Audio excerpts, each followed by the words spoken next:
Another thing, going back into starting your dance floor out too, one other thing I wanted to mention is a big thing I like to do as my first song of the night, if it's possible, if it makes sense, is I like to pull something from the bride and groom's must playlist if there's a sensible song on that list to start the night out. Because if you play something from that list, they're going to be excited. Their friends are going to be excited. It's going to be like a good energy type of song. Now, it still has to make sense. I definitely want something that like is going to semi appeal to like older people and younger people, have kind of a good intro to it.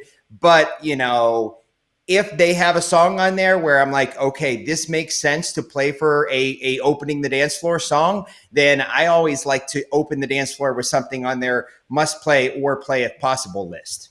I completely agree with that. And DJs, you should always, in that first set, at least incorporate one song they requested. If they requested any dance songs in that first set, at the very least, even if they don't have a good opening song, at least incorporate one of their songs that they wanted. Because if you do a complete first dance set, 20, 30 minutes or whatever it is, and don't play one of their requests, some couples who are meticulous and worried about that sort of thing and, actively listening, they're going to think to themselves, wow, is this guy even get my request list? He's just doing his own fucking thing. Like, you know what I mean? It's going to make them nervous. Like, oh, right, shit. Like, right. Is this guy just going all do his own shit? Like, always make sure you squeeze some stuff in there. And I even, like, if there's some songs I'm like iffy about, and like we do our dance sets up front, like I said earlier, like, so before dinner, if there's some songs like I'm kind of iffy about, I'm not sure if it'll work for dancing, and I know dinner's coming out in like 5 minutes, then like I'll play like one of them, you know what I mean? One or two of them towards the end, because like I can take the risk. If I lose my dance floor a little bit, then like we're going to dinner anyway type of thing. But that's a great way to like kind of knock that out. And maybe it does go off and it opens up a whole nother can of worms for you later in the night. Like, all right, well, this worked, and I know this is going to work. So like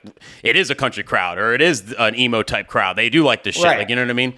So yeah, very and important. We don't obviously have the dinner dancing, but I'll do the same thing if I have like an anniversary dance and I have a song that I'm nervous about. This might be a throwaway song, like that I don't think is going to work. I'll play it right before like an anniversary dance or right before a bouquet toss. Like any point that you're going to be stopping the dance floor, like that's the perfect time to play those songs that you're not sure of. And those songs that you're not sure of, you can probably attest to this.